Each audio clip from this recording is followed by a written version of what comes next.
Kita masuk ke segmen terakhir, saya langsung mau ke SMRC, Mas Ediman. Saya pikir dari beberapa nama-nama yang kita exercise di diskusi ini punya plus minus, punya kelebihan kekurangan masing-masing. Jadi kalau dari penelitian dari SMRC, sosok seperti apa kemudian yang dibutuhkan oleh seperti Pak Ganjar ini? Apakah yang kemudian kuat secara ekonomi atau konfigurasi nasionalis religius atau seperti apa? Iya, saya kira ini pilpres yang akan sangat menarik karena sampai saat ini tidak ada calon presiden yang dominan. Suaranya masih di bawah 50%. Tidak. Kalau ada 3 calon yang maju, Pak Anies, Pak Prabowo dengan Ganjar maju ketiga-tiganya, sampai hari ini tidak akan terjadi satu putaran. Nah, kemungkinan besar 2 putaran karena tidak ada yang dominan. Karena itu untuk mencari calon wakil presiden, faktor elektabilitas ini menjadi sangat penting untuk dipertimbangkan. Walaupun di dalam survei kita belum menemukan ada tokoh yang bisa mengangkat, tapi setidaknya ketika mengangkat satu tokoh, pertimbangan menghindari resistensi itu menjadi sangat penting. Di wilayah-wilayah tertentu di mana misalnya Ganjar itu kemungkinan potensial resistensinya kuat, itu perlu dimitigasi sejak awal, misalnya dengan mengusung tokoh-tokoh yang kira-kira bisa merepresentasikan wilayah itu. Itu salah satu cara untuk melihat. Jadi tokoh-tokoh yang memiliki basis massa yang berbeda dengan basis massa PDIP, katakanlah demikian, itu menjadi penting. Tokoh yang punya basis massa berbeda dengan PDI Perjuangan. Dan kita juga harus melihat bahwa PDIP ini punya tradisi dalam 4 kali pemilihan presiden, punya tradisi yang dalam 4 kali pemilihan presiden 3 kali selalu mengusung tokoh dari kalangan Islam. Dalam hal ini Islam tradisionalis, NU secara lebih spesifik ya, dari 2004, 2014 dan 2019. Saya kira juga faktor nasionalis dan Islam dari, kalau kita lihat dari aspek sosiologisnya, itu saya kira itu juga akan menjadi pertimbangan di dalam pemilihan tokoh untuk mendampingi Ganjar Pranowo. Karena itu nama-nama seperti katakanlah Tuan Guru Bajang itu mungkin bisa untuk menjadi pertimbangan di samping dengan tokoh-tokoh NU yang selama ini menjadi tradisi dari PDIP. Nah, kalau dengan nama yang tadi sudah kita diskusikan, menurut Anda? Ya, masing-masing punya plus minus tentu saja ya. Tetapi kalau pertimbangannya adalah menaikkan suara, lagi-lagi kita belum menemukan. Ada tokoh di antara semua tokoh itu, termasuk dengan Tuan Guru Bajang, kita tidak menemukan baik Erik, Sandiaga, Erlangga, dan seterusnya sebenarnya sama.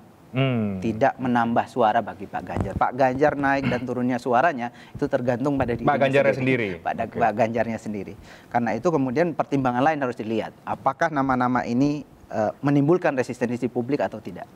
Apakah nama ini bisa menambah misalnya dari sisi profesionalisme, dari sisi rekam jejak misalnya, dari sisi teknokratis yang kemungkinan ketika Pak Ganjar misalnya terpilih, dia akan bisa membantu dari sisi itu. Saya masuk ke poin nomor 2, resistensi. Nama-nama 3 yang tadi kita bahas ini ya, apakah itu kemudian cukup relatif diterima, aman, tidak memberikan efek resistensi? Siapa aja namanya tadi? Ada Pak Ganjar, ada Pak Sandiaga Uno, Pak Erick Thohir, bahkan Tuan Guru Bajang misalnya. Kita menemukan tidak ada resisten untuk ketiga nama itu, termasuk dengan tokoh-tokoh lain.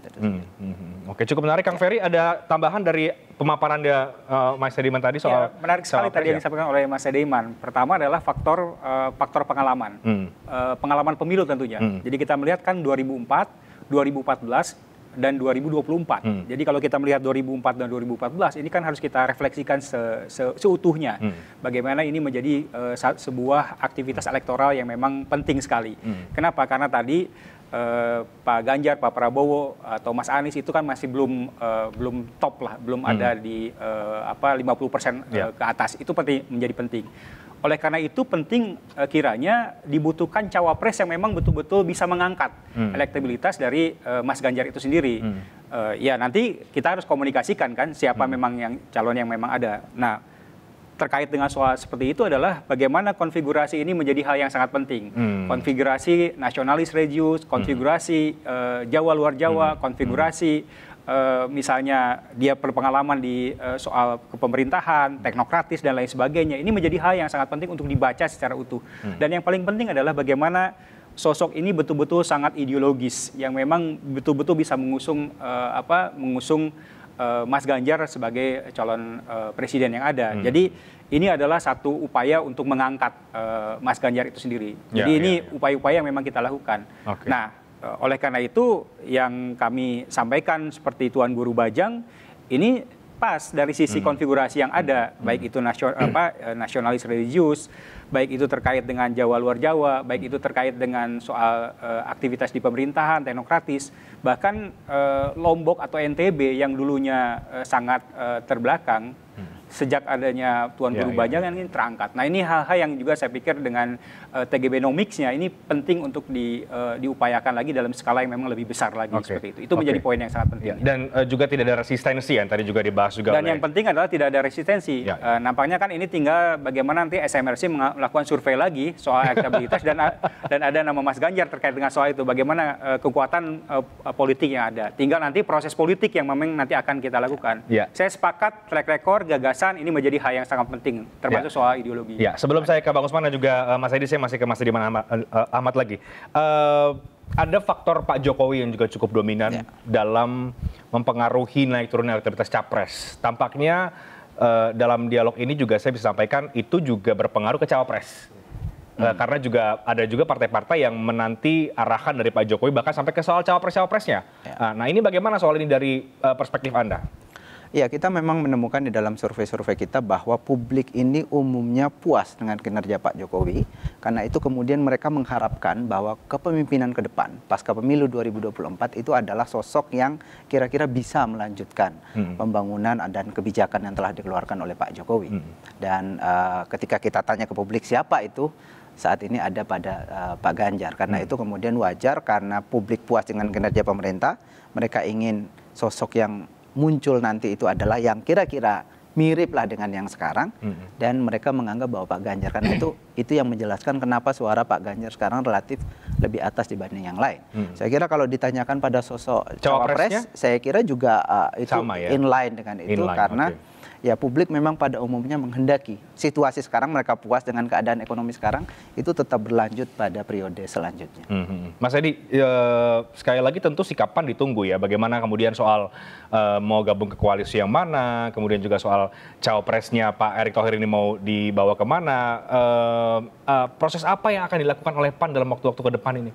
Kita ya insya Allah akan melakukan proses percepatan diskusi, dialog dengan partai-partai yang sudah selama ini kita jadikan mitra diskusi kita dengan PDIP, kemudian juga dengan Gerindra, PKB, Golkar, ya, untuk bisa segera menentukan pilihannya. Dalam artian bahwa tetap kita akan mengusung Pak Erick Thohir sebagai cawapres, baik untuk Pak Ganjar maupun untuk Pak Prabowo, dan kita memiliki rekam jejak kerja yang baik dengan kedua belah pihak, dengan PDIP kita di dalam pilkada itu selalu positif kinerjanya, menghasilkan keberhasilan di pemenangan pilkada.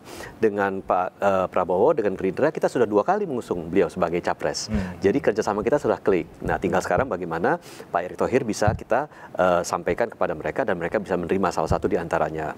Karena kita melihat satu, Pak Erick Thohir tidak hanya memiliki rekam jejak keberhasilan yang baik, tetapi itu juga memberikan kenyamanan bagi pemilih untuk melihat bahwa beliau-beliau ini tidak hanya akan sekedar menang saja, tetapi setelah menang bisa memerintah secara efektif.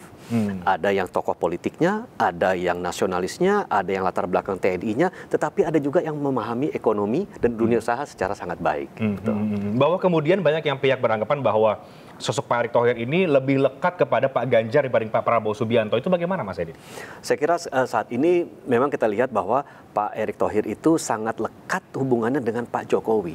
Dan kalau Pak Jokowi itu memang sekarang ini dilihat sebagai orang yang meneruskan kebijakan Pak Jokowi adalah Pak Ganjar, saya kira ya mungkin itu merupakan bagian daripada refleksi dari pemahaman masyarakat. Tetapi kedepannya saya memang melihat bahwa Pak Erick Thohir itu yang sangat compatible, bisa kita bawa ke Pak Ganjar, bisa terima dan bisa mendapatkan beliau bisa mendapatkan positif impact, tapi juga begitu juga dengan Pak Prabowo.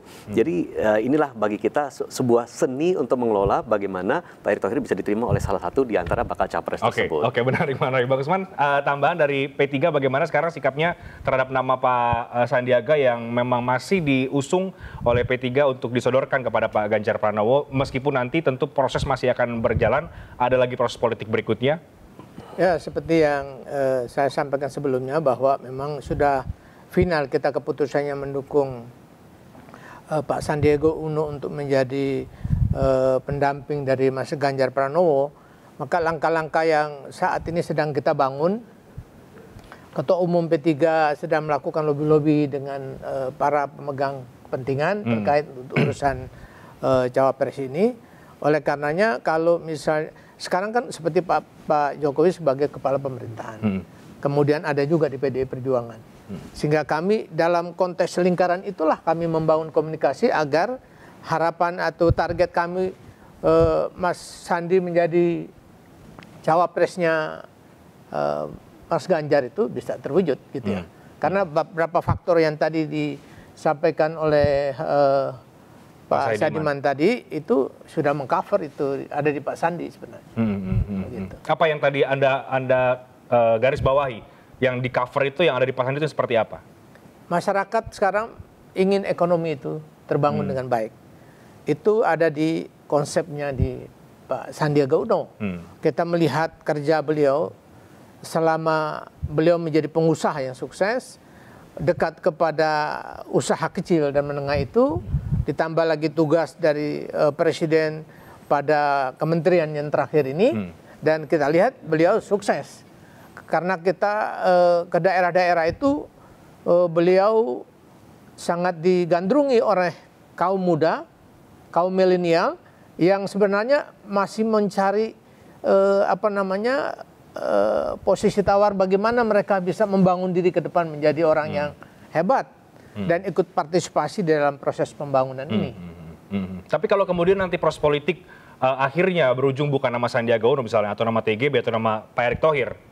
Ya, P3 ini adalah ibadah. Kita serahkan sepenuhnya kepada Allah. Kembali kepada saya bilang soal Pak Sandi dulu mau gabung ke P3 itu juga takdir. Maka dalam proses politik itu kita sudah berikhtiar, sudah melangkah untuk mencapai tujuan, tapi kalau kehendak Allah tidak, ya kita terima dengan senang hati, dengan tangan terbuka. Karena kembali lagi saya sampaikan tadi bahwa kita tetap melakukan proses lobby-lobby untuk supaya Pak Sandi bisa jadi cawapresnya Mas Ganjar. Tapi lagi-lagi kemudian kita serahkan sepenuhnya kepada Bu Mega. Oke, dan terbuka juga untuk partai apapun untuk bergabung dengan Partai Perindo dan juga P3, termasuk dari PAN untuk mendukung Pak Ganjar Pranowo? Itu yang kita harapkan supaya kita menjadi sebuah kerjasama ya. Kalau di PDI Perjuangan tidak koalisi, tapi bentuknya kerjasama. Nah, kerjasama ini akan merekat semua partai-partai yang ada. Kenapa nggak kita sama-sama aja seperti zamannya di mana Pak Jokowi mengajak seluruh partai-partai politik bersama untuk turut serta dalam kerjasama politik ini. Oke. Akankah bergabung Mas Edi Suparno? Itu pertanyaan saya kemudian. Ya, kita kembali lagi, proses politik masih relatif cair, waktu masih cukup ada untuk kita bisa melakukan lobby-lobby, diskusi, dialog. Pada akhirnya, bagi kita, bagi PAN, akan sangat memudahkan kita membuat keputusan jika salah satu di antara bakal capres tersebut, Pak Ganjar atau Pak Prabowo, memutuskan untuk mengambil Pak Erick Thohir sebagai cawapresnya. Ibaratnya seperti itu, boleh dikatakan ini pengandaian saja. Saya tanda tangan SK-nya pun merem bisa. Langsung itu ya. Oke, kita akan tunggu bagaimana kemudian apakah kita akan melihat PAN akan bergabung bersama dengan Partai Perindo juga dengan P3 atau justru sebaliknya. Mari kita akan nantikan Mas Ediman, kita cermati bersama-sama. Nanti kalau udah ada perubahan kita undang lagi, kita dialog lagi ya. Kita akan ngobrol lagi bagaimana kemudian konfigurasi partai politik. Terima kasih banyak Mas Edi Suparno, terima kasih banyak Bang Usman, Kang Ferry, Mas Ediman, terima kasih banyak untuk waktunya. Demikian Talk Politik with Reinhardt pada malam hari ini. Saya Reinhardt Sirait pamit, terima kasih. Selamat malam.